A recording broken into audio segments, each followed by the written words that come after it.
Example of how you can set up your Google Classroom by submitting students into Google Classroom versus sending a code so that they are required to sign up to Google Classroom.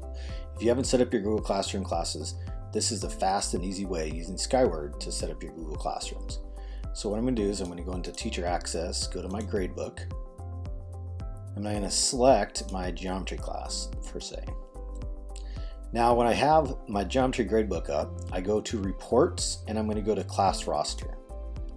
Now there's a bunch of rosters here, and what I'd like to do is I'd like to make a new template. So I'm going to add new template on the right hand side. So there's Print, Export to Excel, Add New Template. I'm going to name this template Google Class Setup. Okay, so I save it as Google Class Setup and I hit save, and it's going to give me some fields that I want to put in here. So for Google Class Setup, all I want is their first and last name and then the student email. And this is, you can use this to set up another roster if you want to do something else, but right now the best way to do this is the first and last name and email.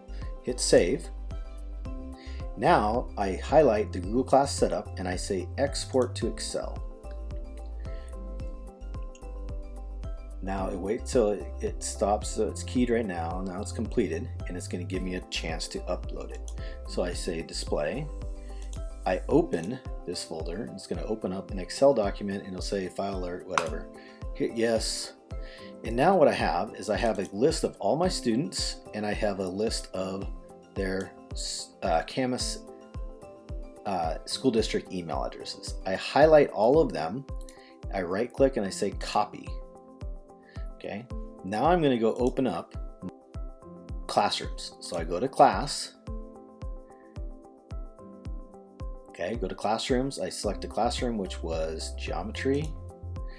I'm going to go to up at the top. There's Stream, Classwork, People, and Grade. So I'm going to go to People. Now I've already populated this, so if you haven't populated your students, you will have no students. What I'm going to do is I'm going to hit the plus symbol. It says plus invite students right here. So I'm going to hit the plus symbol, invite students. It's going to come up with an invite link, which I can send to my kids, or I can click in here their email address. So I right click and I paste all those emails. Now it's going to give me a long string, and so I can notice that this last student right here, their email ends right there. So right before that, right at the .org of the last one, I'm going to hit comma, and it's going to separate all those students out for me. And so I have all those students, and then I click invite, and then they're invited to my class. All they have to do now is go to their Google Classroom, and it'll show up for them. Okay, that's it. Hope things are a little bit easier for you.